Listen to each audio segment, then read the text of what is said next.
7 secret build hacks, number 24. For the first one, you might want to grab a 3x4 backyard painting. It's one of the new 1.21 paintings, and since there's a doorway here, we can add an armor stand behind the painting and pushing it with pistons to overlap the painting and the armor stand to get that 3D effect.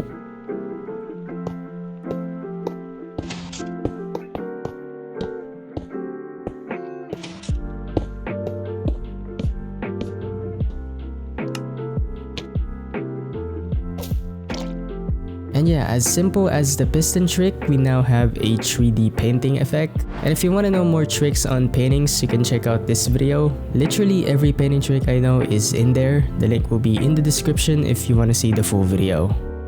This next one is one of my personal favorites. It's going to be a realistic flower cart, but you might need to enable cheats on for this one because we're gonna use a lot of set blocking for the flowers we're gonna place. And because of the set block, you're not gonna be able to get the whole build complete in survival, so you're really gonna be in creative mode to be able to fully do this. So that's that.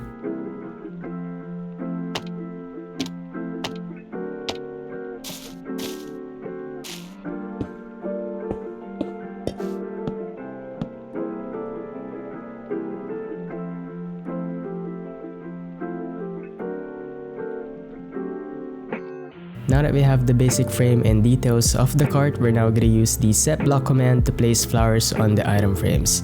Now it's up to you what kind of plants or flowers you're gonna place on the cart. So long as it's placed on the item frame, you're pretty much good to go.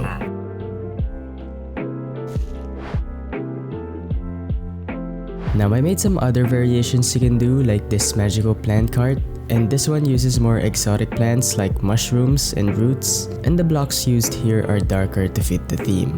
The next variation is a bonsai cart, and instead of flowers, you can place different saplings and grass. I think this would fit better in Japanese or Chinese builds.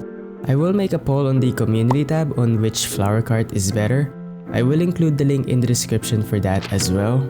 While we're at the topic of plants, with barriers and glow berries, you can make a simple hanging plant decor. It's really simple, and you can also use a debug stick to enable the berries, which gives it a nice glow.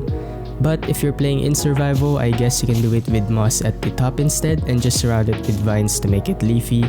And yeah, both of them look really nice. Before we proceed with the next one, let's add some armor trims on the armors. Now the reason I added trims to the armors is because we're gonna need it for the trash can we're gonna make using copper grates. And this is to add some sort of volume and make it look like the trash can is full with the armor stands. Now we're pretty much done here, but to make that better, we're gonna add some Invis item frame with barrier for the trash can logo or the recycle logo. Now off camera, I did 2 more with a little detailing around it with buttons, candles, and all other stuff. And overall, if you're building a city here, it looks great. Next up, you can make a motorcycle with grindstone and hanging signs. Now I went with dark oak planks here to match the grindstone, and it's going to be the blocks for the whole build just to make it simple. Now for the hanging sign, I added those 2 O's for the headlights. And we're also using a hopper block for the engine and connecting it with an item frame. And yeah, it's a simple motor design. I think the hanging sign made it a little better and modern because of the handles. You can also make a mini version of the motor just without the middle section where the hopper is placed. And yeah, with Steve on it, it looks pretty cutesy. Next up is the spinning wheel used for spinning threads or yarns. It's a pretty old device used in the Industrial Revolution that goes way back. And for this, we're gonna use 2 armor stands for details and connection, oak planks and fence for the blocks, and 2 exposed copper trapdoors as the wheel for the spinning wheel. To finish it, we're gonna summon 2 leashes on the fence as the threads or yarns. You can leash an animal and kill it if you're in survival. And yeah, there's our spinning wheel. Here's a quick comparison. I think it looks close to the actual device. Let me know your thoughts on this one.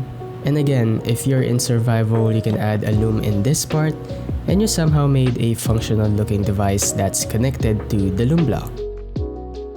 Last but not least, you'll need a debug stick for this one, because with bells, we can connect them by using a debug stick with the right placements for the bells. Here, we're changing the directions and attachment of the bell to connect them together seamlessly, and also for the fence as well. It's a nice simple build. You can add more at the top if you want, and this is perfect for villages or church builds if you're looking for some ideas or decoration. Additionally, you can use bells to create a staircase.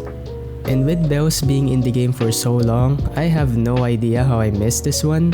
But yeah, I think it's a cool secret feature or thing you can do in the game, and it surprisingly works. By the way, 79% of you aren't subscribed yet, so if you want more secret build hacks, please subscribe, and you can watch more of the series in the playlist I have made in the description. Until then, thanks for watching, and bye-bye.